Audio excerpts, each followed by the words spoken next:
Le jour du mariage de notre fille, mon mari et moi avons vu notre photo à l'entrée avec un panneau « Ne pas laisser entrer ce couple ».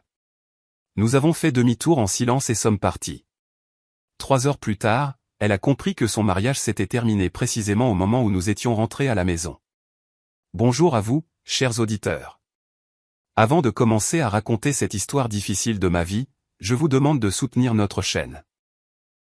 Abonnez-vous, mettez un j'aime et écrivez dans les commentaires de quelle ville vous nous écoutez. C'est très important pour nous. Et maintenant, bonne écoute. Ce matin-là, je ne me suis pas réveillé au son du réveil, mais à cause du silence. Vous savez, il y a parfois ce silence particulier, vibrant, juste avant une tempête ou une grande fête. Pour moi, ce jour était les deux à la fois. Je suis resté allongé quelques minutes, fixant le plafond de notre vieil appartement, et j'ai mentalement parcouru la liste que j'avais en tête depuis 6 mois. Pas une liste de courses, non. C'était la partition d'une symphonie complexe, dont j'étais la chef d'orchestre, tout en restant dans l'ombre. Les faisans. Ils devaient être livrés à 6 heures du matin précise depuis une ferme privée près de Voronezh.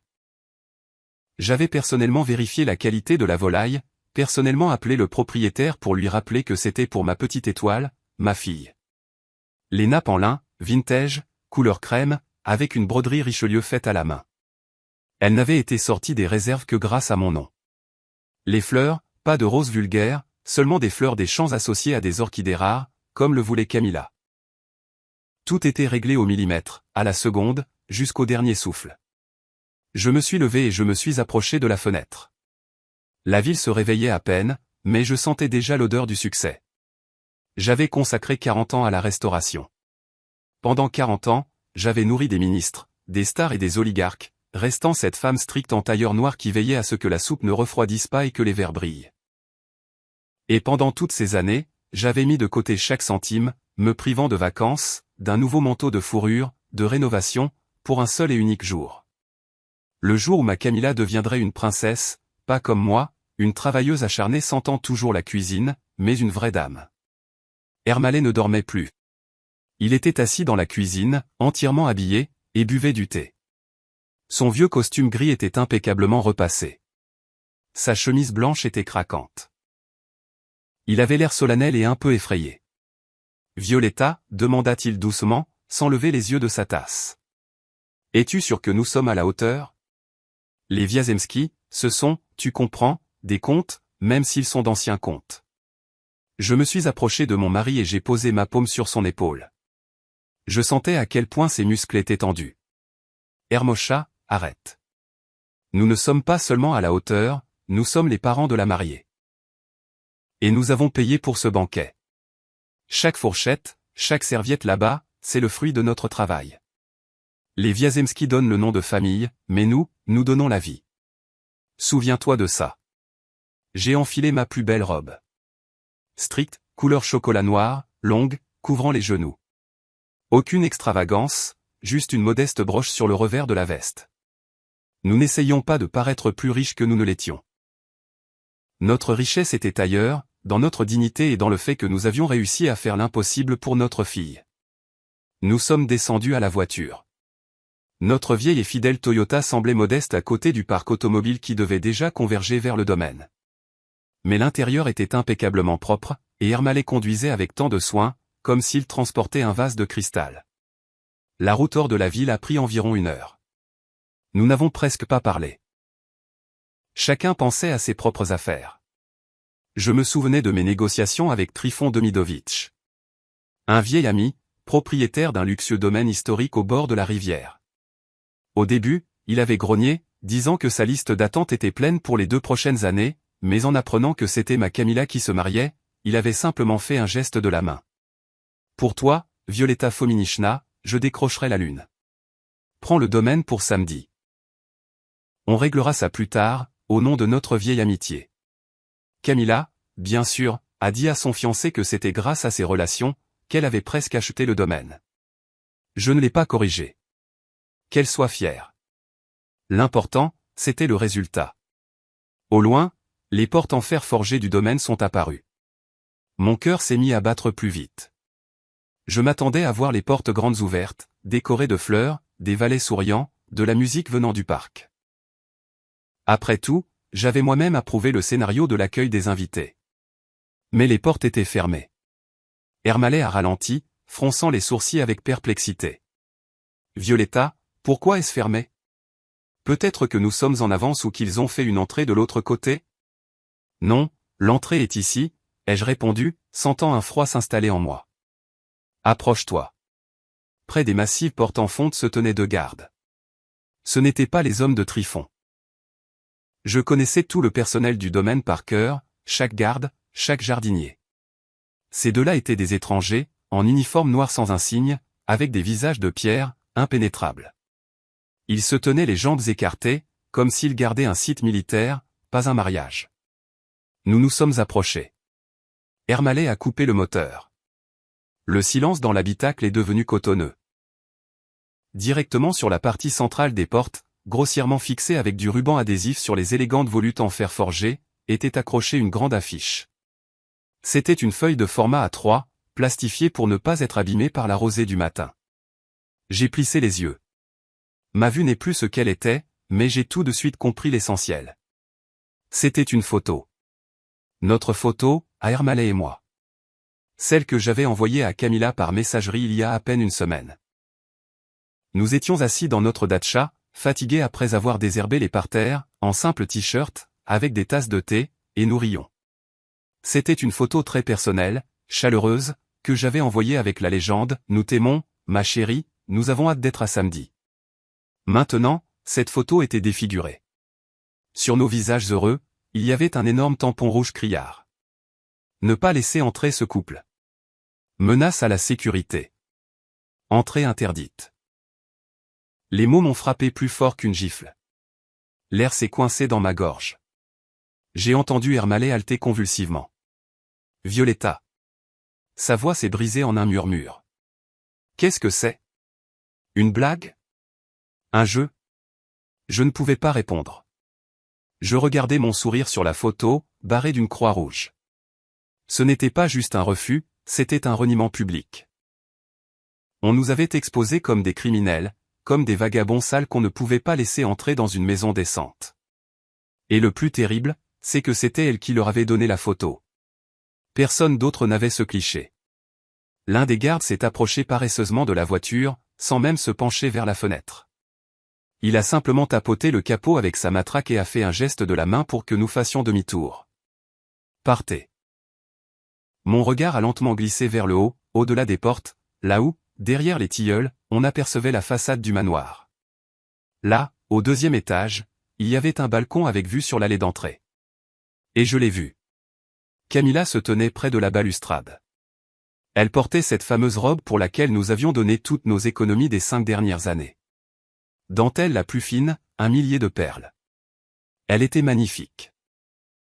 À côté d'elle se tenait une femme avec un grand chapeau, Albertina Gustavovna, la mère du marié.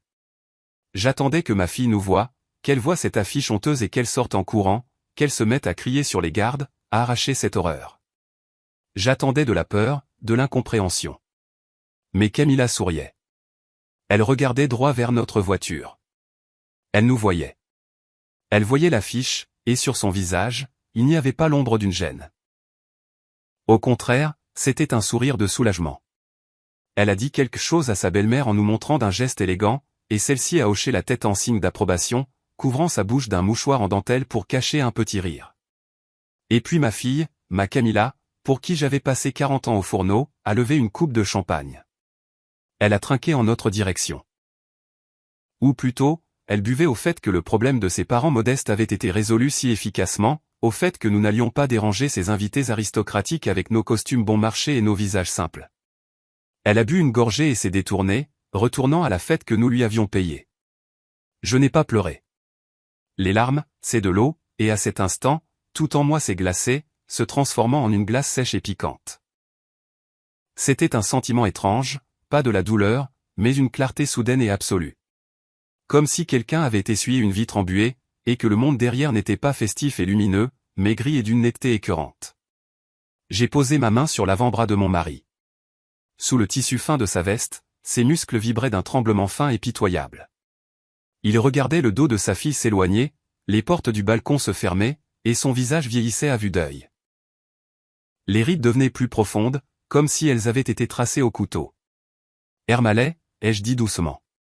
Ma voix était aussi régulière que le tic-tac d'un métronome. Fais demi-tour. Il a cligné des yeux, détachant avec difficulté son regard du manoir. Violetta, mais comment? Peut-être qu'il faut appeler? C'est peut-être une erreur? Il n'y a aucune erreur. J'ai serré sa main un peu plus fort, le ramenant à la réalité. Nous ne sommes pas invités. Nous avons été mis à la porte. Rentrons à la maison. Ermallai a pris une inspiration saccadée, a passé une vitesse, et notre Toyota a lentement, avec le crissement du gravier sous les roues, décrit un arc devant les portes fermées. Les gardes ne nous ont même pas regardé partir. Pour eux, nous n'étions que des déchets que le vent avait balayés de la route. Le chemin du retour fut une torture. Nous avons roulé en silence total. La radio était éteinte. Ermallai regardait droit devant lui, agrippé au volant si fort que les jointures de ses doigts étaient devenues blanches. Moi, je regardais par la fenêtre latérale les troncs d'arbres qui défilaient, les champs inondés d'un soleil qui me semblait maintenant faux, comme une dorure sur un bijou bon marché. Une seule pensée tournait en boucle dans ma tête. Ce n'était pas une décision spontanée. L'affiche était plastifiée. Les gardes avaient reçu des instructions. Camilla avait planifié cela depuis des semaines, peut-être des mois. Pendant que je choisissais les serviettes, pendant qu'Ermallai recomptait ses économies de retraite pour payer l'orchestre, elle savait déjà que nous ne serions pas là. Nous n'étions utiles pour elle que comme un portefeuille qu'on peut jeter une fois qu'il est vide. Elle n'avait pas seulement honte de nous, elle nous avait annulés. À mi-chemin de la ville, Ermallai a soudainement sangloté. Une seule fois, un sanglot court et sec. Pourquoi, Vita, a-t-il demandé, m'appelant par le surnom qu'il n'utilisait que dans sa jeunesse. On a tout fait pour elle. Ne demande pas, ai-je coupé court. La pitié était dangereuse maintenant.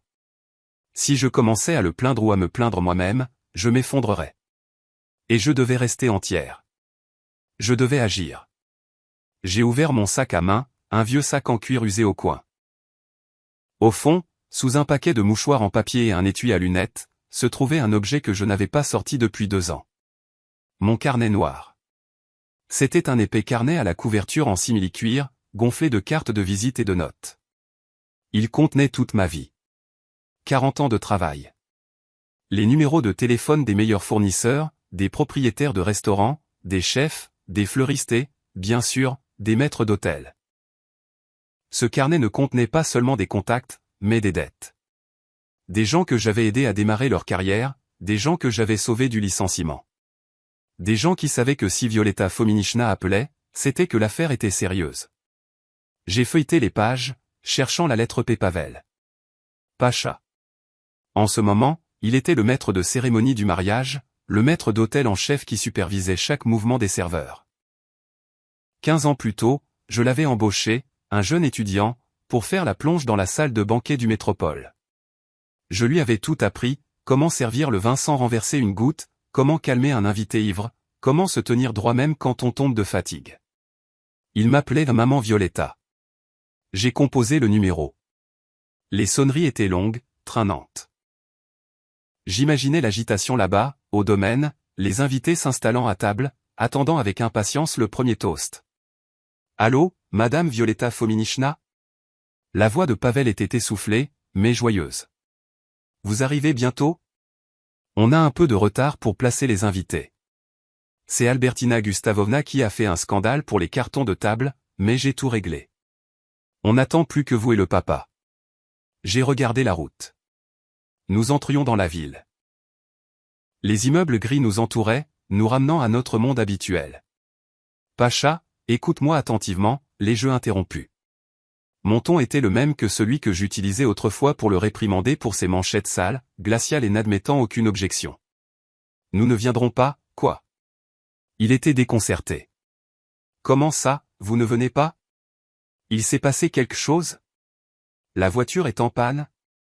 Je vous envoie un chauffeur tout de suite. Non, Pacha. Écoute et ne m'interromps pas. Le sponsor a quitté le projet. Quel sponsor? Il ne comprenait pas. Il était encore en mode festif. Moi, ai-je dit sèchement. Je suis le sponsor de ce banquet. Je suis la cliente. J'annule ma présence et mes engagements. Dès maintenant. Un silence s'est fait au bout du fil. J'entendais le bruit de fond de la fête, des rires, le tintement des verres, les sons lointains d'un violon. Ce monde n'existait que parce que je l'avais payé. Madame Violetta, je ne comprends pas, la voix de Pavel a tremblé. C'était un garçon intelligent. Il commençait à comprendre. Tu te souviens du point 4.2 de notre contrat de service standard? Celui que nous avions rédigé ensemble pour les clients professionnels. Annulation de la présence du client, a-t-il marmonné automatiquement. Exactement. En cas d'absence du client à l'événement, le format du service change. Pacha passe le banquet en mode commercial. Mais Madame Violetta, il y a 200 personnes. Il y a du caviar noir, des faisans. Il y a pour un demi-million de vins déjà ouverts. À partir de cette seconde. Je martelais chaque mot, regardant mes mains tranquillement posées sur mes genoux. Tout ce qui est servi sur les tables doit être payé sur le champ. Le sponsor est parti. Le bar ouvert, c'est fini. La cuisine, stop. L'alcool, stop. Toute commande passe par la caisse. Ils vont me tuer, a chuchoté Pacha. Sa voix était pleine d'horreur. Ils ne te tueront pas, l'ai-je rassuré. Tu ne fais que ton travail. Dis-leur que le compte du client a été bloqué. Et une autre chose, Pacha. Le vin de la réserve spéciale. Celui que j'ai apporté personnellement hier. Ferme la cave. Mets la clé dans ta poche. C'est ma propriété personnelle, pas une partie du service traiteur. Compris, a-t-il répondu d'un ton différent. Le ton d'un professionnel qui a reçu un ordre en situation de crise. Je passe en mode paiement direct. Dois-je l'annoncer aux invités? Non. Que la surprise soit progressive. Commence par les serveurs. Qu'ils arrêtent le service. J'ai appuyé sur le bouton pour raccrocher. L'écran du téléphone s'est éteint. Je l'ai remis dans mon sac et j'ai fermé le fermoir avec un claquement sec. Ermalais m'a regardé. Dans ses yeux, il y avait de la peur mêlée d'admiration. Que as-tu fait, Violetta? J'ai simplement cessé d'être une mère, Ermalais. Ai-je répondu, regardant droit devant moi l'asphalte gris. Et je suis devenu ce qu'ils me considèrent être, du personnel de service. Et le personnel, comme on le sait, ne travaille que pour de l'argent. Le téléphone dans mon sac n'a pas sonné. Pas encore. Je savais qu'il faudrait encore une vingtaine de minutes avant que l'onde de choc de la pierre que j'avais jetée dans l'eau n'atteigne le rivage. Pendant ce temps, au domaine de Trifon Demidovitch, comme je l'avais prévu, une scène bien différente se déroulait. Je ne l'ai pas vu de mes propres yeux, mais 40 ans d'expérience me permettaient de reconstituer les événements à la seconde près. Je connaissais le rythme d'un banquet. Je savais comment une salle respirait. Les invités avaient déjà pris place à leur table, installés dans le jardin à l'ombre de tilleuls centenaires. Un chapiteau d'un blanc immaculé les protégeait du soleil.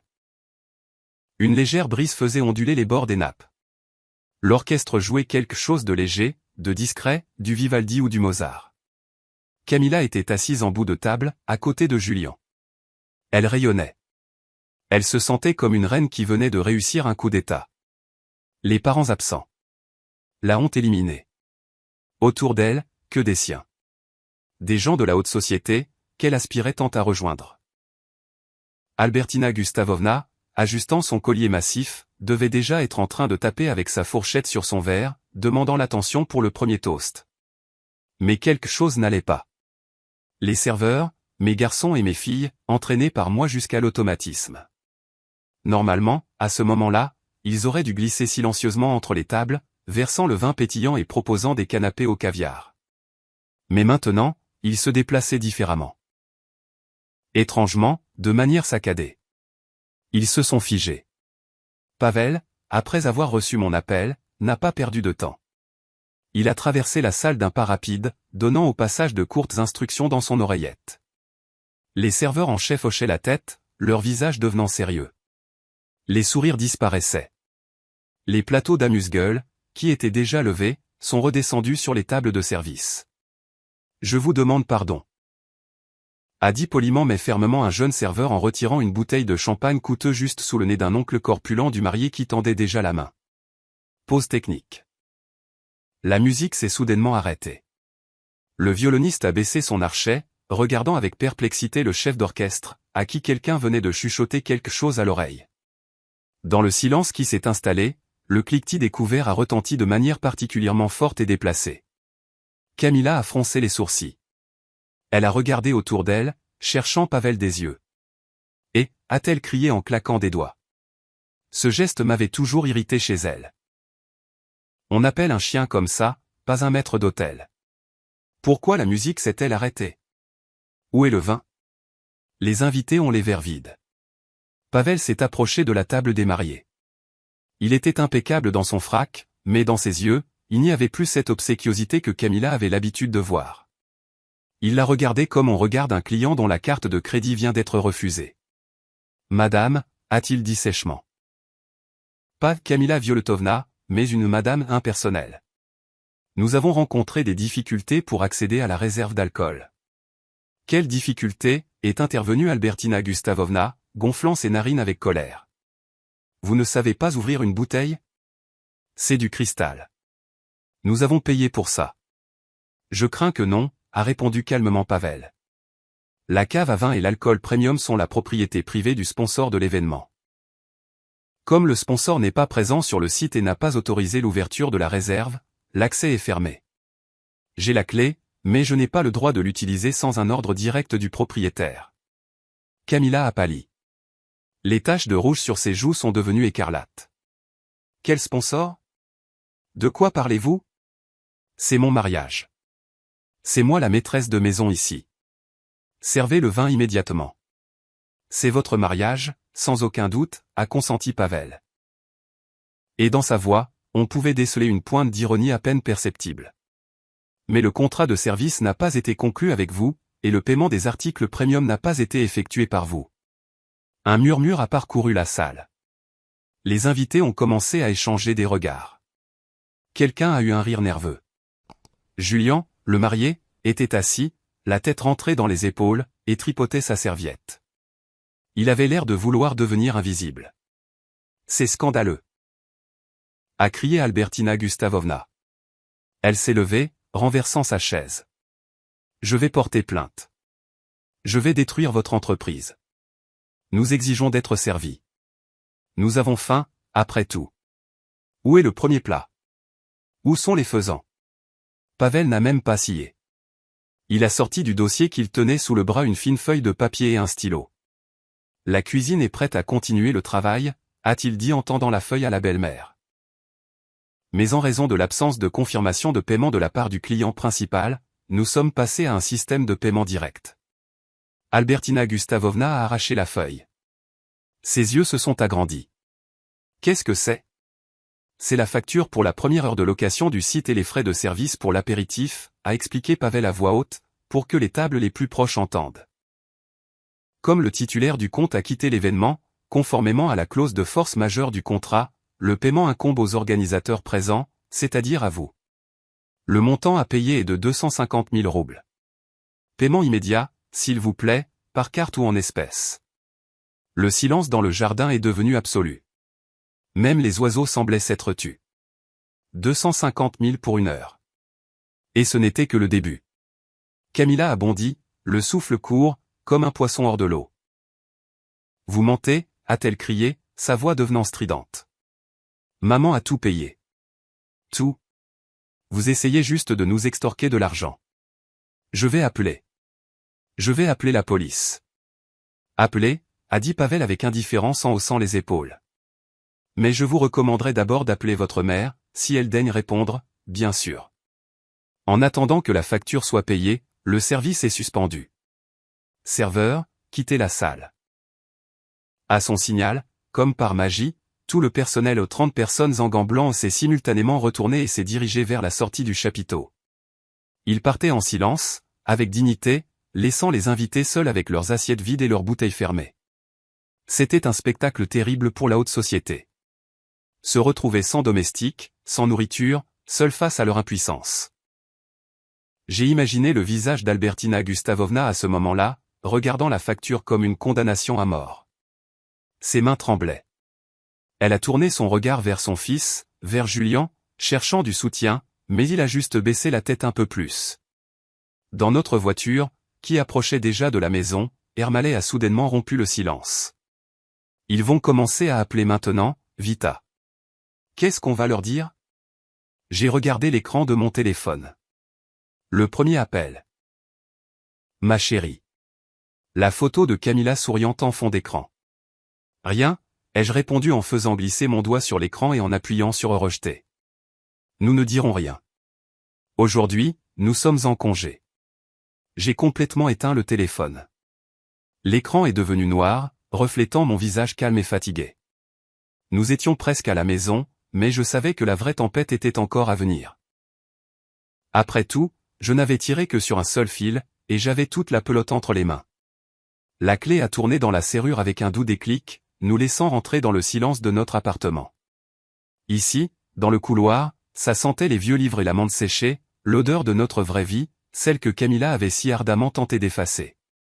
Ermalay et moi sommes entrés sans nous déchausser, comme des invités dans notre propre maison. Il s'est affalé sur le pouf de l'entrée, voûté, et s'est couvert le visage de ses mains. Ses épaules ont recommencé à trembler, mais cette fois sans un bruit. Vita? Sa voix était étouffée par ses paumes. Est-ce qu'on n'est pas trop cruel? On aurait peut-être dû simplement partir et c'est tout, leur laisser la nourriture. Il y a des gens là-bas, des invités. J'ai enlevé ma veste et je l'ai soigneusement accrochée sur un cintre. Mes mouvements étaient lents, automatiques. Cruel, ai-je répété en allant à la cuisine et en mettant la bouilloire sur le feu. Ermalay, ce qui est cruel, c'est d'accrocher la photo de ses parents avec une pancarte menace à la sécurité. Ce qui est cruel, c'est d'avoir honte des mains de son père qui a travaillé en double poste pour payer ses tuteurs. Nous ne faisons que rétablir l'équilibre. La bouilloire s'est mise à siffler. J'ai sorti 2 tasses, nos préférées, avec les petites fissures que Camilla nous suggérait toujours de jeter. Mais le domaine? Ermalay a levé vers moi des yeux pleins de confusion. Camilla a dit à tout le monde que c'était son douaire, que nous l'avions acheté pour elle.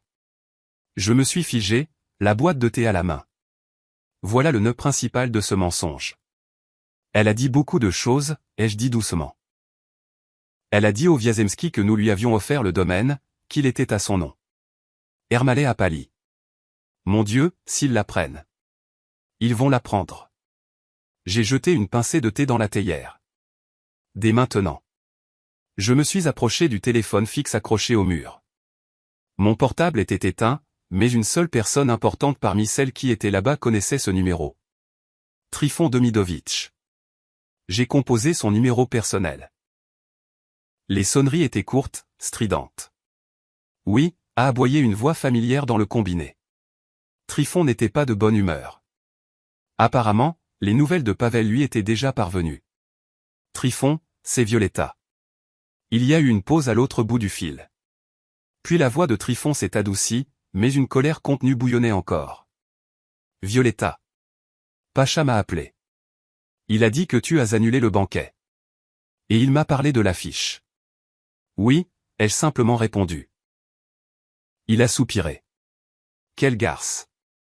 Le mot était grossier, mais il y avait tant de sympathie dedans que mes yeux ont commencé à piquer. Je les aurais jetés dehors moi-même si j'avais su. Violetta, tu comprends, je pensais que c'était ton caprice, pour ne pas les mettre mal à l'aise. Que tu avais décidé de ne pas venir toi-même. Je sais, Trifon, je ne t'en veux pas. Mais maintenant, écoute-moi. Je t'écoute. Camilla a dit au Wiazemski que le domaine est sa propriété. Mon cadeau de mariage. Le combiné a émis un son qui ressemblait à un grognement. Quoi? Elle a dit que c'était, sa, maison. Mon domaine? Le nid familial des Demidov? Oui. Et en ce moment, ils sont là-bas, persuadés d'être sur leur terre. Ah, la petite. Trifon s'est étranglé de rage. Violetta, tu comprends ce que ça signifie? Je comprends. Je regardais la cour grise par la fenêtre. Le contrat de location était à mon nom. Il y a une clause sur la présence d'une personne responsable. Je n'y suis pas, ce qui veut dire que le contrat est nul, a conclu Trifon pour moi. Sa voix était devenue d'acier. L'assurance est annulée. Tout dommage, toute blessure, c'est ma responsabilité personnelle. Et il y a 200 pochards là-bas. Non, Violetta, ça ne va pas se passer comme ça. Ce n'est plus un mariage. C'est une intrusion illégale sur une propriété privée. Fais ce que tu as à faire, Tryphon. Le protocole, c'est le protocole. J'arrive, a-t-il lancé sèchement. Et j'amène les chiens. Il a raccroché. J'ai lentement reposé le combiné sur son support. À ce moment-là, le chaos régnait au domaine. Les invités, laissés sans serveur, ont commencé à fouiller eux-mêmes les tables à la recherche de nourriture. Albertina Gustavovna, rouge de colère, criait sur un Julien terrifié, exigeant qu'il règle le problème avec cette racaille. Camilla pleurait, étalant son mascara, et essayait d'appeler n'importe qui, mais le réseau, comme par hasard, était mauvais. Les murs épais du vieux manoir bloquaient le signal. Soudain, la lumière s'est éteinte. Cela s'est produit instantanément. Les énormes lustres en cristal sous le chapiteau, les guirlandes enroulées autour des arbres, les puissants projecteurs éclairant la façade du manoir. Tout s'est éteint en même temps. La musique, qui jouait encore depuis l'enceinte portable de quelqu'un, s'est étouffée. L'obscurité est tombée. Seule la lune et les écrans ternes des téléphones éclairaient les visages tordus de peur des invités. « Qu'est-ce qui se passe » a crié une tante avec un chapeau à plumes. « On est dans une grotte ou quoi ?» Et puis les fontaines se sont tues. Le bruit de l'eau, qui créait un fond agréable, a disparu, remplacé par un silence sinistre dans lequel on n'entendait que la respiration lourde de 200 personnes. Et puis ils ont entendu les aboiements. Des aboiements profonds, gutturaux, retentissant de 2 énormes alabais. De l'obscurité du parc, fendant les ténèbres d'un puissant faisceau de lampes de poche, est sorti Tryphon Demidovitch. Il n'était pas en costume. Il portait une vieille veste de camouflage et de lourdes bottes. Il tenait en laisse 2 chiens, chacun de la taille d'un veau. La foule a reculé. Les femmes ont crié. Les hommes, qui se pavanaient encore une minute plus tôt, ont reculé, renversant des chaises. Tryphon s'est arrêté au centre de la zone, éclairant de son faisceau la table des mariés. Camilla a plissé les yeux sous la lumière vive. « Qui est le responsable ici » a aboyé Tryphon. Sa voix, sans micro, a couvert le bruit de la foule. Julien a essayé de se lever, mais ses jambes ne le tenaient pas. Albertina Gustavovna, se cachant derrière son fils, a crié « Que vous permettez-vous ? C'est une propriété privée. Nous allons appeler la police. Retirez ces chiens. » Tryphon a souri. À la lumière de la lampe de poche, son sourire était effrayant. « Propriété privée » a-t-il répété avec ironie. « C'est vrai. C'est ma propriété privée. Et vous, qui êtes-vous ici ? C'est la maison de ma belle-fille. » a déclaré Albertina en pointant du doigt Camilla. Elle est la propriétaire. Tryphon a dirigé le faisceau de lumière sur Camilla. Elle était assise, recroquevillée sur elle-même, et tremblait. « Vraiment » a-t-il demandé doucement, comme un boa constrictor à un lapin. « Camilla, ma chérie, dis-leur. Dis-leur à qui appartient cette maison. » Camilla se taisait. Elle ne pouvait pas prononcer un mot.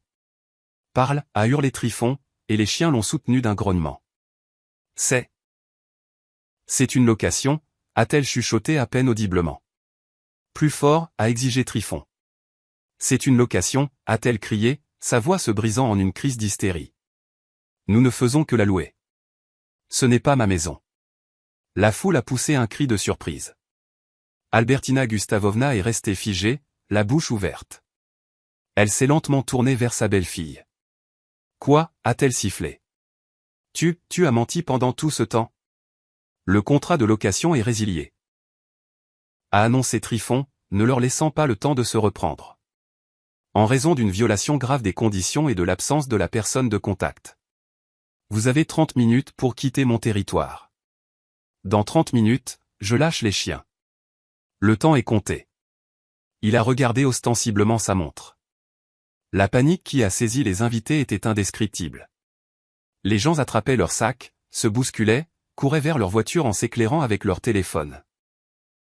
Les aristocrates avaient oublié leur manière. Ils s'écrasaient les uns les autres dans le passage étroit, juraient, maudissaient le mariage, le marié et la mariée. Dans ce chaos, Julien a attrapé le bras de Camilla. Pas tendrement comme un amoureux, mais avec une force qui laissait des bleus. tu as menti, lui a-t-il hurlé au visage, postillonnant. Tu as dit que la maison était à toi, que tes parents avaient des millions. Je voulais bien faire, sanglotait Camilla. Je pensais que maman paierait. Elle paie toujours. Imbécile. Julien l'a poussée si violemment qu'elle est tombée dans l'herbe, salissant sa précieuse robe. Nous n'avons rien pour payer, tu comprends? Nous n'avons pas d'argent, pas un sou. Nous sommes en faillite. Camilla a levé vers lui des yeux pleins de larmes. Comment ça, en faillite? Mais ta mère Albertina parlait d'un domaine en France, d'action. Julien a eu un rire hystérique, regardant les invités qui fuyaient. Le domaine a été vendu il y a 5 ans. Les actions, c'est du papier sans valeur. Nous devons tellement aux banques que ta vie ne suffira pas à tout rembourser. Nous ne t'avons épousé que pour l'argent de tes parents. Nous pensions qu'ils nous sauveraient. Les mots sont restés en suspens dans l'air, lourds comme une pierre tombale. Camilla était assise par terre, dans la boue, dans le noir, sous les aboiements des chiens, et regardait l'homme qu'elle appelait son mari il y a une demi-heure. Son conte de fées ne s'était pas simplement terminé. Il s'était transformé en film d'horreur. Et le plus terrible, c'est qu'il n'y avait personne pour la sauver. Maman ne viendrait pas, maman avait éteint son téléphone. Les mots de Julien résonnaient encore dans l'air, se mêlant aux aboiements des chiens de Trifon. Nous ne t'avons épousé que pour l'argent. Camilla était assise sur l'herbe, sans même essayer de se relever.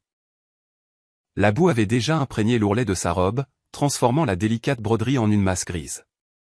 Mais elle ne le remarquait pas. Elle regardait son mari, pâle, nerveux, le visage tordu de colère, et le voyait pour la première fois. Pas le prince d'une lignée ancienne, mais un joueur pitoyable et acculé, dont le pari avait échoué.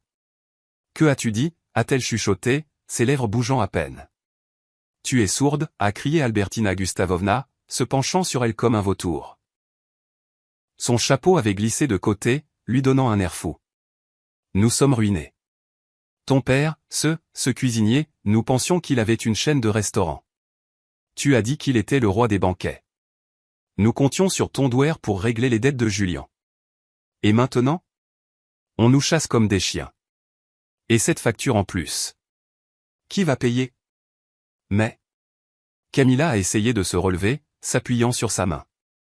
Mais vous êtes les Wiazemski, le blason, l'histoire? On ne mange pas de l'histoire, a aboyé Julien.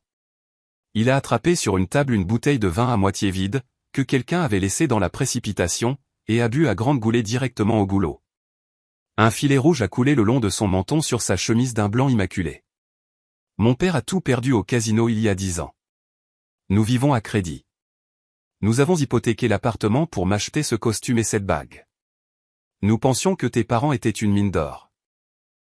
Des pigeons silencieux et travailleurs qui donneraient tout pour le bonheur de leur petite fille. Il a jeté la bouteille dans les buissons. Le bruit du verre brisé a fait sursauter Camilla. Et toi? Julien l'a pointé du doigt. Tu t'es avéré être aussi vile que nous. Une menteuse sans le sou. Mon domaine, mon traiteur. PFF. Autour d'eux, il n'y avait presque plus personne. Les derniers invités, trébuchant dans le noir, couraient vers les portes où leur voiture avait créé un embouteillage monstre. Personne ne voulait être témoin de cette honte. Personne ne voulait payer les factures. Le conte de fées de la riche héritière et du noble aristocrate avait éclaté, éclaboussant debout tous ceux qui se trouvaient à proximité. Trifon Demidovitch se tenait un peu à l'écart, les bras croisés sur la poitrine. Les chiens à ses pieds s'étaient calmés, sentant que la menace était passée. Il ne restait que la pourriture humaine. Il n'intervenait pas. Il leur donnait le temps de s'autodétruire. « Il vous reste 10 minutes, a-t-il dit d'une voix forte, en regardant sa montre. Ensuite, je ferme les portes. Ceux qui ne sont pas sortis passeront la nuit dans la forêt. Albertina Gustavovna a attrapé son fils par le bras. Julien, allons-y. Il faut partir. Nous avons encore des comptes à régler avec la banque. Et elle? Julien a fait un signe de tête vers Camilla, qui était toujours assise par terre, les bras enroulés autour de ses genoux. Quelle pourrice ici, a lancé sa belle-mère. Elle nous a trompés. Elle a ruiné notre vie. Ils ont fait demi-tour et se sont dirigés d'un pas rapide vers la sortie, sans même un regard en arrière. Camilla est restée seule. Dans le noir, dans la boue, dans un silence seulement rompu par le bruit des voitures qui s'éloignaient. Elle s'est lentement relevée. Ses jambes tremblaient. La robe, lourde de boue et de larmes, la tirait vers le bas. Elle a regardé autour d'elle. Des tables vides, des chaises renversées, des verres brisés. La ruine de ses ambitions. Et soudain, elle a compris, les parents, ils savaient. Maman savait. Elle a sorti son téléphone. D'une main tremblante, elle a composé le numéro. L'abonné n'est pas disponible pour le moment. Elle a hurlé. Ce n'était pas un cri de douleur, mais de rage. Elle a jeté son téléphone dans l'herbe, puis l'a ramassé à nouveau. Elle devait les retrouver. Elle devait les forcer à tout arranger. Maman arrangeait toujours tout. Maman trouvait toujours une solution. Maman ne pouvait pas l'abandonner comme ça. Elle a couru vers la sortie, sans ses chaussures qu'elle avait perdues dans la cohue, pieds nus sur le gravier, sans sentir la douleur. Elle est sortie des portes et a vu un taxi qui déposait un invité en retard, probablement le photographe qui n'arrivait que maintenant. « Arrêtez » a-t-elle crié en se jetant vers la voiture. « Emmenez-moi en ville. C'est une urgence. » Le chauffeur a regardé avec effroi cette femme échevelée dans une robe de mariée sale. « Mademoiselle, je suis occupée. »« Je paierai » a-t-elle crié hystériquement en tirant sur la poignée de la portière. « Double tarif, triple tarif. Emmenez-moi juste loin d'ici. » Elle a donné l'adresse. Notre adresse. Pendant que Camilla se précipitait vers la ville, Ermalais et moi étions assis dans la cuisine. La bouilloire avait refroidi depuis longtemps, mais nous n'avions pas touché à nos tasses. Ermalais regardait par la fenêtre sombre. « Vita » a-t-il dit doucement. « Ce Julien, c'est un joueur, n'est-ce pas ?» J'ai entendu par hasard quand je fumais avec son père aux fiançailles. Il a laissé échapper quelque chose sur des dettes, mais j'ai pensé, ça peut arriver dans les affaires, des crédits. J'ai hoché la tête. J'ai entendu aussi. Mais je n'ai pas seulement entendu, Ermalais. J'ai vérifié. Il m'a regardé avec surprise. J'ai vérifié, bien sûr.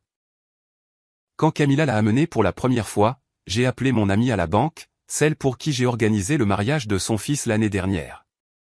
Je lui ai demandé de vérifier le nom des Wiazemski. Et alors ? Liste noire. J'ai soupiré.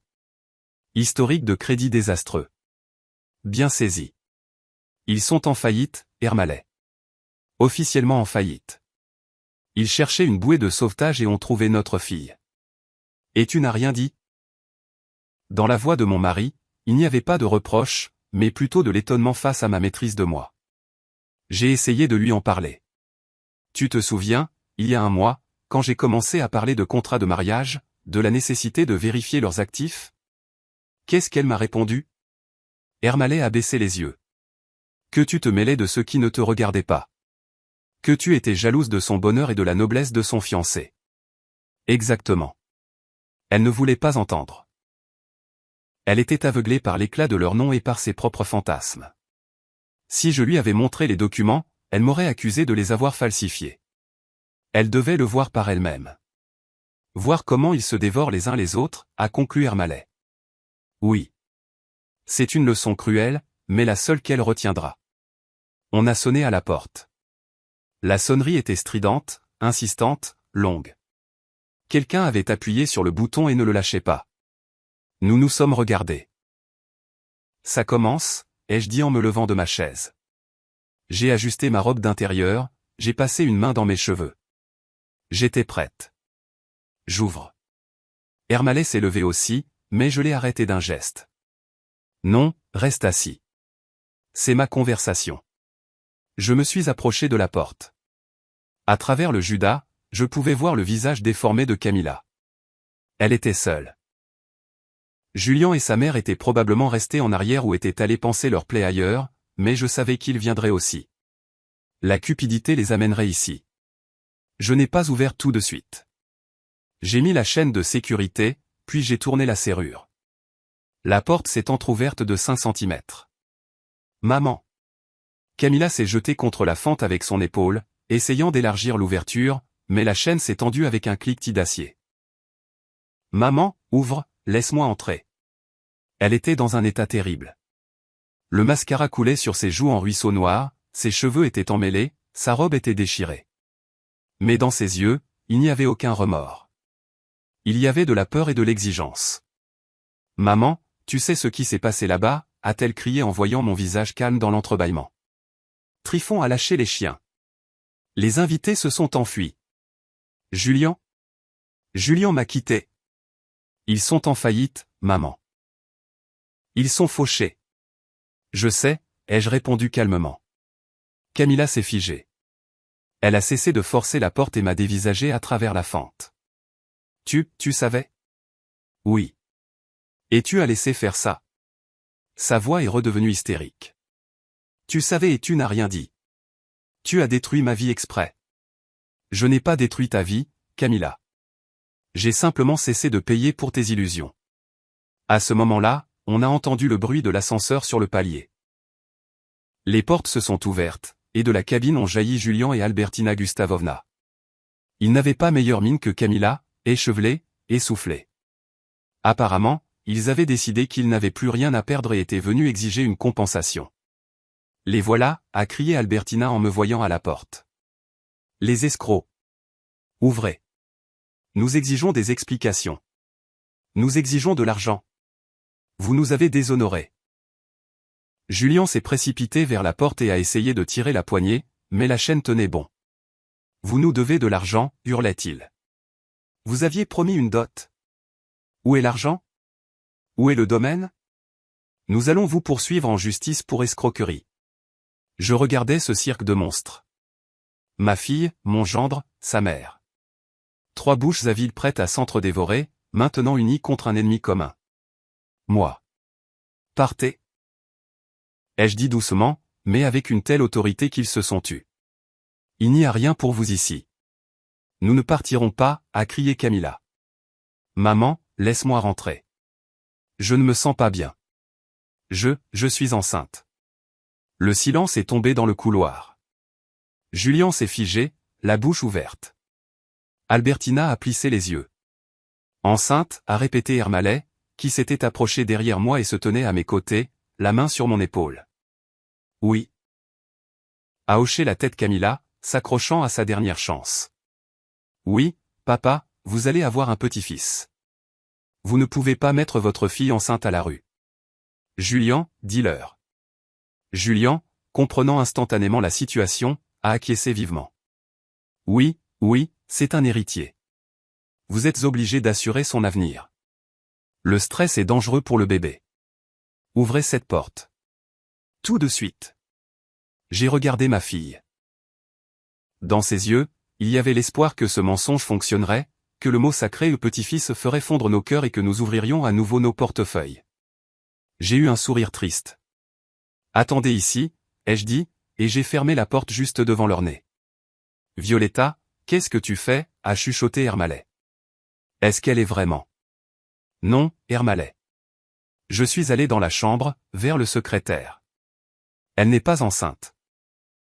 Et je vais leur le prouver tout de suite. J'ai ouvert le tiroir contenant les documents. Au-dessus se trouvait une enveloppe d'une clinique privée. Elle était arrivée 3 jours plus tôt à notre adresse, car Camilla était toujours domiciliée ici et avait indiqué cette adresse pour la correspondance. Elle avait simplement oublié de la récupérer dans l'agitation des préparatifs. J'ai pris l'enveloppe, je suis retourné à la porte, et je l'ai de nouveau entr'ouverte, laissant la chaîne en place. Le trio se tenait toujours là, attendant leur triomphe. Tiens, j'ai glissé l'enveloppe dans l'ouverture. Lisa, ma chérie. C'est arrivé pour toi mardi. Camilla a attrapé l'enveloppe, l'a déchirée. Ses yeux ont parcouru les lignes. Son visage est devenu gris cendré. Qu'est-ce qu'il y a là-dedans, a demandé Albertina avec impatience, arrachant le papier des mains de sa belle-fille. Elle a lu à voix haute, avec emphase. Chère Camilla Violetovna, nous vous rappelons la nécessité d'un examen de contrôle suite à la pose d'un implant contraceptif à long terme. Durée de validité, 3 ans. Date de la pose, il y a 1 mois. Albertina a lentement levé les yeux vers Camilla. Un implant, il y a 1 mois. Julian s'est reculé de sa femme comme si elle était pestiférée. Tu as mis un stérilet? Maison, tu disais qu'on essayait. Tu disais que tu voulais des enfants. C'est une erreur. A balbutié Camilla, mais le mensonge était écrit en grosses lettres sur son visage.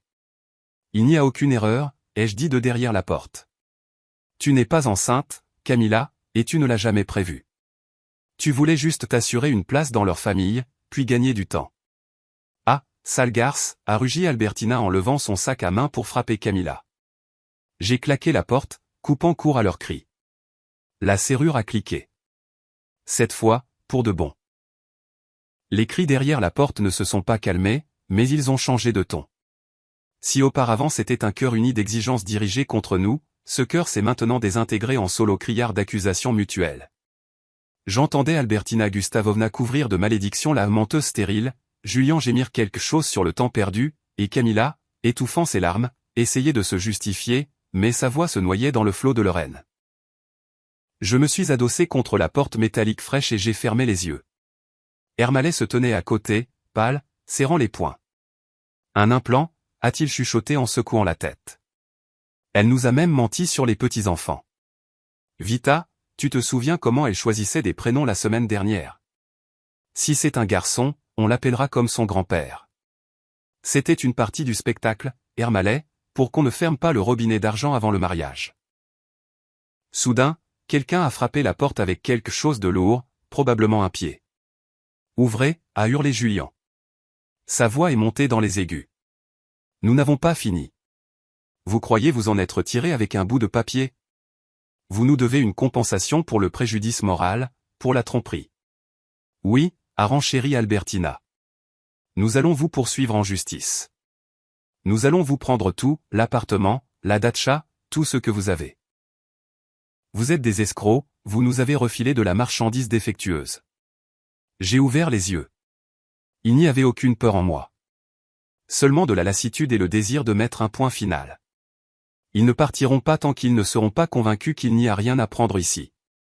Ils sont comme des chacals, tant qu'ils voient un morceau de viande, ils continueront de ronger. Il fallait leur montrer que l'os était déjà nu. Recule-toi, Ermalet, ai-je dit en enlevant la chaîne. Quoi, tu vas les laisser entrer, s'est-il effrayé. Non, je vais sortir les voir. J'ai ouvert la porte en grand. Ils se sont figés. Julien avec le pied levé pour frapper, Albertina le visage tordu de colère, Camilla étalant du mascara sur ses joues. En me voyant, ils ont été surpris une seconde par ma calme assurance. Je me tenais sur le seuil de ma maison, dans une simple robe d'intérieur, mais je me sentais maîtresse de la situation. Vous voulez de l'argent?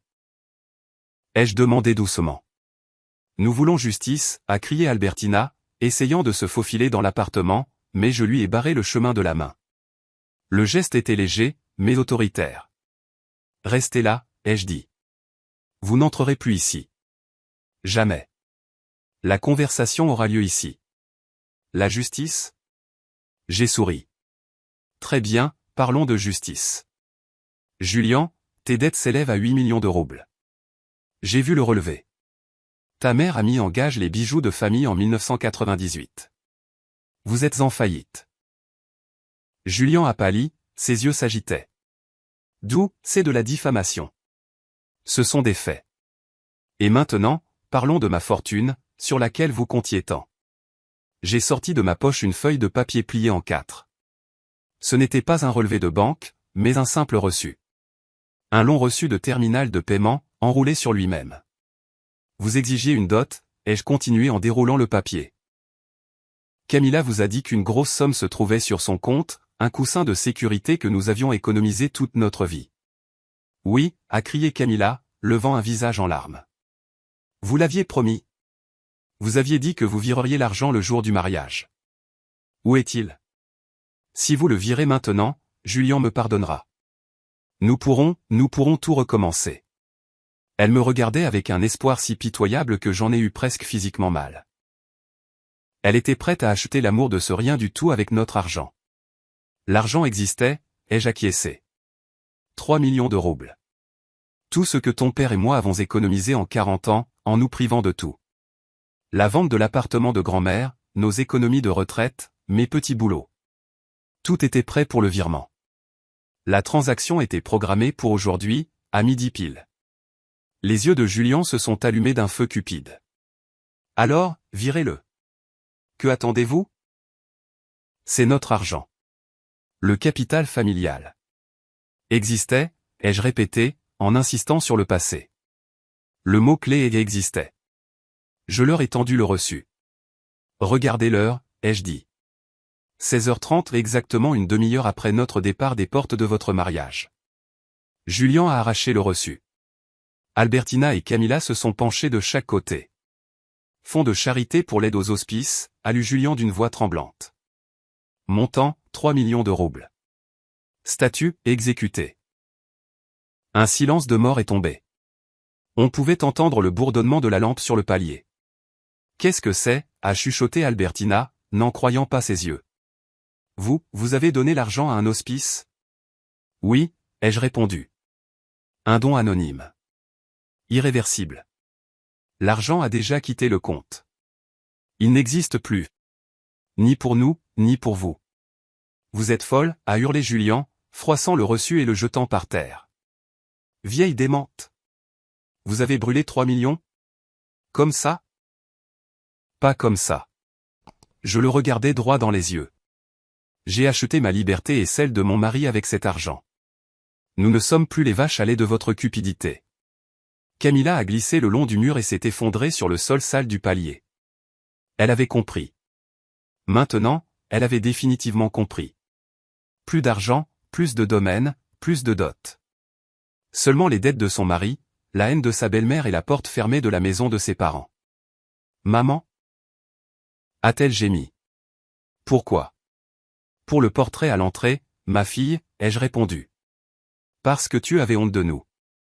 Parce que tu as menti. Parce que tu voulais nous utiliser et nous jeter. Nous t'avons simplement devancé. Nous avons jeté ce fardeau les premiers. Mais nous alors, a hurlé Albertina. Nous n'avons même pas de quoi payer le taxi. Nous n'avons nulle part où aller. L'appartement est sous-scellé par la banque. Ce sont vos problèmes, ai-je dit. Vous êtes des aristocrates. Vous trouverez bien quelque chose. Peut-être vendre vos titres de noblesse? Ah oui, ils ne valent rien. J'ai fait un pas en arrière dans l'appartement. Adieu, ai-je dit. Julien s'est précipité vers la porte, essayant de mettre son pied dans l'ouverture, mais Ermalet, mon calme et tranquille Ermalet, s'est soudainement avancé. Dans sa main, il tenait une lourde poêle en fonte, qu'il avait apparemment prise dans la cuisine. Il ne la brandissait pas, il la tenait simplement comme un argument de poids. Retire ton pied, a-t-il dit, doucement, mais avec une telle autorité que Julien a reculé comme s'il s'était brûlé. J'ai fermé la porte, j'ai tourné la clé à double tour, j'ai mis la chaîne. Nous étions debout dans l'entrée, écoutant une nouvelle vague d'hystérie monter derrière la porte. Mais maintenant, c'était quelque part loin, dans un autre monde. Un monde auquel nous n'appartenions plus. Notre tranquillité a été brisée non pas par les cris, mais par le son d'une sirène. Elle venait de la rue, traversant les doubles vitrages, et une minute plus tard, on a de nouveau frappé à la porte. Mais c'était une frappe différente, officielle, assurée, lourde. Police, ouvrez. Ermalet a sursauté et m'a regardé avec inquiétude. J'ai simplement hoché la tête pour le rassurer. Je m'y attendais. Nos voisins sont vigilants, et le spectacle dans le couloir était trop bruyant, même pour un samedi soir. J'ai ouvert la porte. Sur le seuil se tenaient 2 policiers. Des jeunes en uniforme, fatigués et visiblement mécontents de l'appel. Derrière eux, collés au mur, se tenaient nos invités. Julien avait l'air de sortir d'une bagarre. Albertina Gustavovna essayait de conserver les restes de sa grandeur en ajustant son chapeau de travers, et Camilla était simplement assise sur les marches, le visage dans les mains. Citoyenne Bondarva, a demandé le sergent-chef en consultant sa tablette. Nous avons reçu un signalement pour trouble à l'ordre public. Les voisins se plaignent de cris, de menaces. Oui, c'est mon appartement, ai-je répondu calmement. Et ces citoyens. J'ai fait un signe de tête vers le trio accablé, ont tenté de s'introduire dans mon domicile contre ma volonté. Ils m'ont menacé, ont essayé de m'extorquer de l'argent. C'est un mensonge, a crié Albertina en s'avançant. Nous sommes de la famille. Ce sont les parents de ma belle-fille. Ils ont volé nos biens. Ce sont des escrocs. Officiers, arrêtez-les. Ils se sont appropriés l'argent promis dans le contrat de mariage. Le policier a soupiré de lassitude. Les querelles familiales sont la pire chose pour n'importe quelle patrouille. Madame, calmez-vous. Quel contrat? Avez-vous des documents? Un accord verbal, a déclaré Albertina. Ils ont promis une dot. 3 millions. Et maintenant, ils disent qu'ils l'ont donné à une fondation quelconque. C'est du vol. Le sergent m'a regardé. Dans ses yeux, je pouvais lire de la sympathie. Il avait visiblement déjà évalué le contraste entre le couple de personnes âgées calmes à la porte et la femme hystérique avec un chapeau. Avez-vous des plaintes contre ces personnes, m'a-t-il demandé. Je n'ai qu'une seule demande, monsieur le sergent, ai-je dit. Faites-les sortir de mon couloir. Ils ne sont pas domiciliés ici. Ils ne sont pas invités. Ils troublent ma tranquillité et effraient les voisins. Mais c'est ma fille, a crié Camilla en relevant la tête. Maman, comment peux-tu? Madame, s'est adressé le policier à Camilla. Êtes-vous domicilié à cette adresse? Camilla a hésité. Non, j'ai fait mon changement d'adresse il y a une semaine, avant le mariage, pour m'inscrire chez mon mari. Donc, vous n'avez aucun droit de vous trouver ici, a tranché le sergent. Bon, citoyen, veuillez sortir. Réglez vos histoires de millions au tribunal, mais ce n'est pas un endroit pour faire du tapage. Nous n'irons nulle part, s'est entêté Julien. Nous n'avons nulle part où aller. Vous irez au poste si vous ne libérez pas les lieux immédiatement. La voix du policier s'est durcie. Il a posé la main sur sa matraque. Article 20.1 du Code administratif. Trouble à l'ordre public. On va vous embarquer. Albertina Gustavovna m'a fusillé d'un regard si venimeux qu'il semblait que l'air autour d'elle devenait vert. Vous le regretterez, a-t-elle sifflé. Vous mourrez seul, et personne ne vous donnera un verre d'eau. Mieux vaut mourir de soif que de boire des mains de ceux qui vous haïssent, ai-je répondu. Les policiers ont commencé à les escorter vers l'ascenseur. Julien essayait encore de crier quelque chose à propos d'avocat. Camilla pleurait à chaudes larmes, s'accrochant à la rampe, mais la force n'était pas de leur côté. Les portes de l'ascenseur se sont refermées, coupant leurs cris. Le silence est revenu dans le couloir. Le sergent est resté une seconde de plus. Désolé pour le dérangement, a-t-il dit en touchant la visière de sa casquette. S'ils reviennent, appelez immédiatement. On enverra une patrouille. Merci, mon garçon, ai-je souri. J'ai fermé la porte. Cette fois, je n'ai pas seulement fermé une porte à clé. J'ai fermé un chapitre de ma vie. Nous sommes retournés à la cuisine. Ermalais s'est assis à la table et a regardé l'horloge. Presque 17 heures, a-t-il dit pour ne rien dire. Et nous n'avons toujours pas déjeuné. Et nous ne déjeunerons pas, ai-je répondu en m'approchant du réfrigérateur. Nous avons des choses plus importantes à faire. Quelle chose, s'est-il étonné. Le tribunal? Les avocats? Non, Ermalais. Un voyage. J'ai sorti du congélateur une bouteille de vodka, celle qu'Ermalais gardait pour les mauvais jours. Mais aujourd'hui n'était pas un mauvais jour. C'était le jour de la libération. J'en ai versé dans 2 petits verres. Bois, ai-je ordonné. À notre nouvelle vie. Ermalais a bu, a grogné, a reniflé sa manche. Vita, de quoi tu parles? Quel voyage? On n'a plus d'argent. Tu as toi-même dit, le fonds, l'hospice. J'ai eu un sourire malicieux. Je suis allé au secrétaire, où se trouvait le dossier des documents du mariage. Celui que j'avais montré à Julien, mais pas en entier. Je ne leur ai pas menti, Ermalais. Les 3 millions sont bien allés à la fondation. C'était nos économies pour nos funérailles, notre coussin de sécurité qu'ils voulaient tant. Mais je ne leur ai pas parlé du reste. J'ai sorti une autre feuille du dossier. C'était un contrat de vente. Qu'est-ce que c'est? Ermalais a mis ses lunettes. Tu te souviens du garage? Celui que tu as hérité de ton père? Le garage en briques au centre-ville, qu'on louait comme entrepôt depuis 10 ans. Eh bien, je l'ai vendu. Hier. Ermalais a écarquillé les yeux. Comment ça, vendu? Pourquoi? Parce qu'on n'en a pas besoin. Mais on a besoin d'argent. Pas pour Camilla et pas pour la fondation. J'ai posé devant lui une brochure colorée que j'avais cachée dans ce même dossier. Sur la couverture brillante, il y avait un train filant à travers une taïga enneigée, et une inscription en lettres dorées, l'Express impérial. Voyage transsibérien. Moscou-Vladivostok. Classe de luxe. Vita. Ermolai a enlevé ses lunettes. Ses mains se sont mises à trembler. Mais c'est ton rêve. Tu en rêves depuis ta jeunesse. Notre rêve, Hermosha. Tu te souviens comment on regardait cette émission sur le lac Baïkal? Comment tu voulais voir l'océan? Mais c'est horriblement cher. Le garage. Il valait exactement le prix de 2 billets en compartiment de première classe avec pension complète et excursion, les jeux interrompus.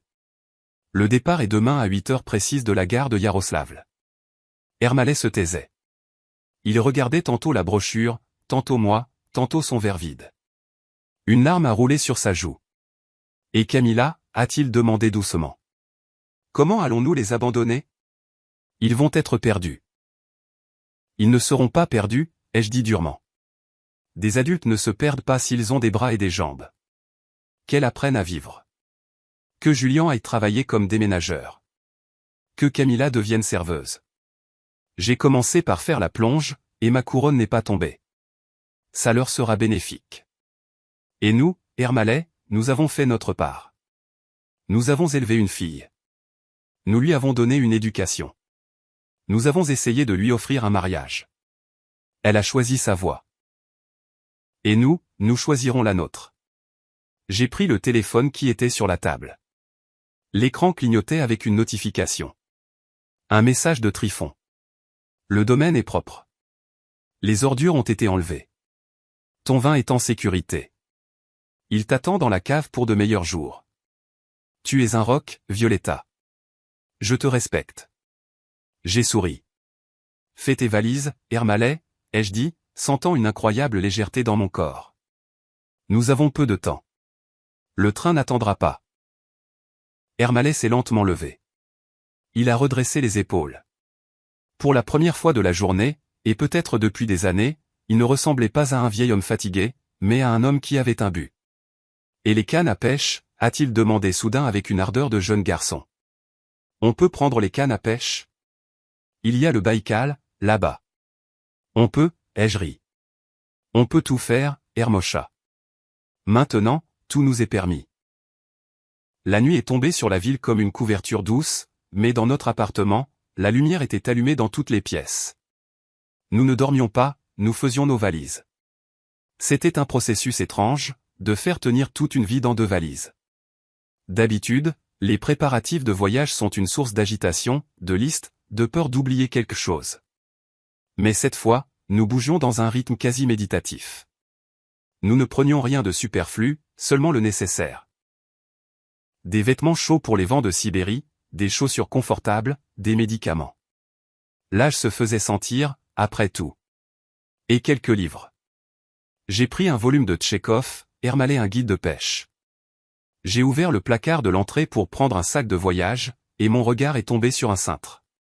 Là était accrochée cette fameuse robe couleur chocolat noir que je portais ce matin. Elle me semblait maintenant étrangère, comme un costume de scène d'une pièce qui n'est plus à l'affiche depuis longtemps. J'ai passé la main sur le tissu. Aucune nostalgie, juste une légère surprise. Était-ce vraiment moi? Avais-je vraiment l'intention de me tenir au milieu d'une foule d'invités arrogants et de mendier des miettes d'attention de ma propre fille? Le téléphone a de nouveau sonné. Cette fois, ce n'était ni Trifon ni Camilla. Le numéro était inconnu. Allô? J'ai coincé le combiné avec mon épaule tout en pliant un pull. Madame Violetta? La voix était jeune, féminine, hésitante. C'est Léna, l'administratrice de l'hospice. Excusez-moi de vous appeler si tard. Nous venons de voir une entrée de 3 millions sur notre compte. C'est une erreur? Je me suis arrêté. Non, ma petite Léna, ai-je dit doucement. Ce n'est pas une erreur, c'est un cadeau. Mais... La jeune fille s'est mise à pleurer. Je l'entendais renifler. Vous n'imaginez pas. Le toit du 3e bâtiment fuyait. Nous ne savions pas comment payer les analgésiques pour le mois prochain. Vous nous avez sauvés. Pouvons-nous écrire sur vous? Mettre une plaque commémorative? Non, ai-je répondu fermement. Aucune plaque, aucun nom. Écrivez simplement de la part de parents qui aiment. Cela suffira. Merci, merci à vous. J'ai raccroché. J'ai senti une chaleur dans mon cœur.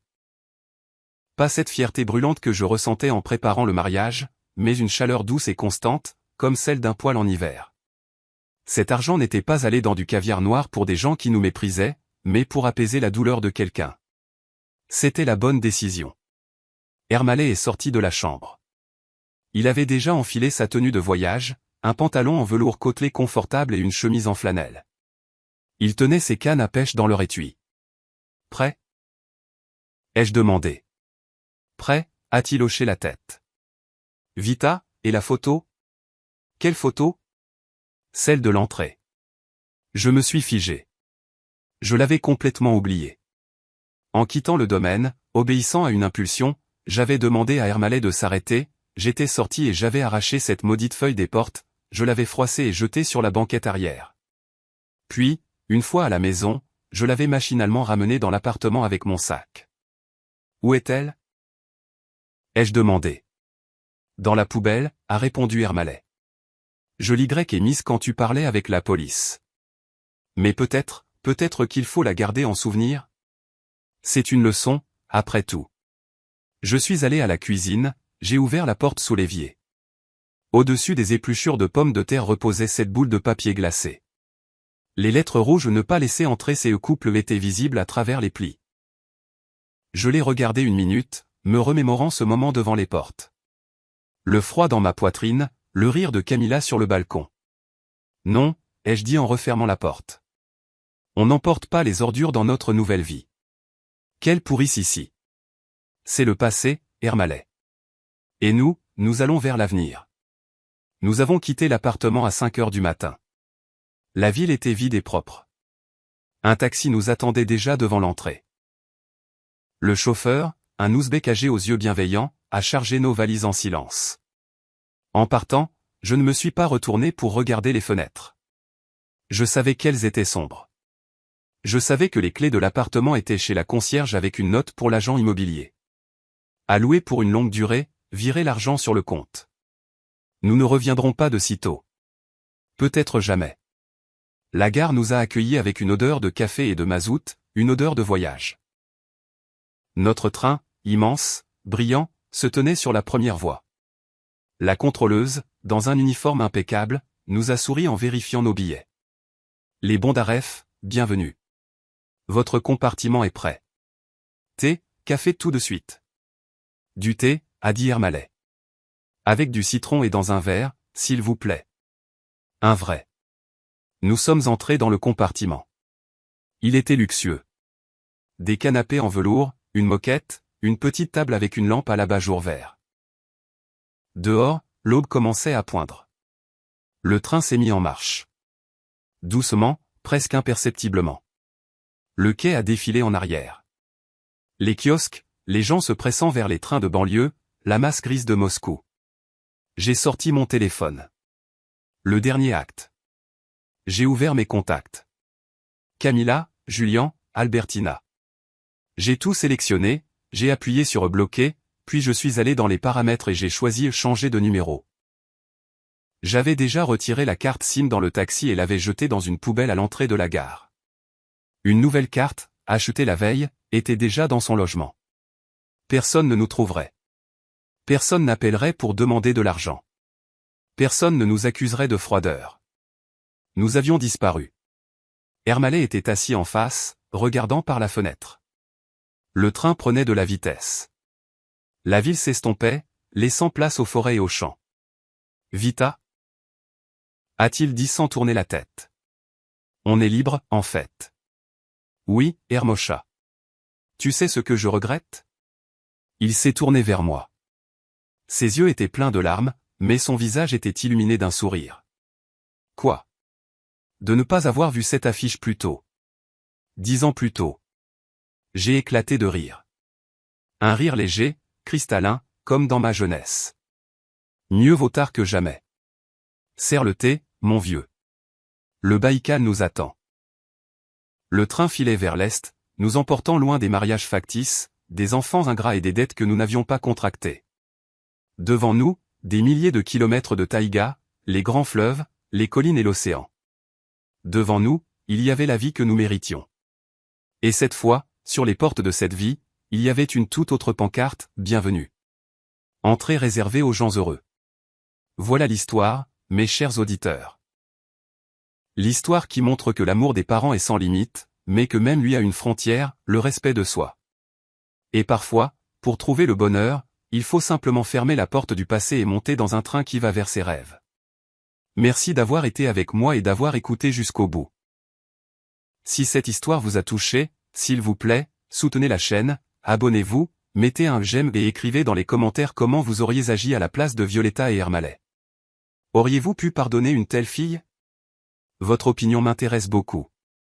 Et si vous voulez entendre une autre histoire de vie pleine de rebondissements inattendus, cliquez sur le bouton qui vient d'apparaître sur votre écran. À bientôt.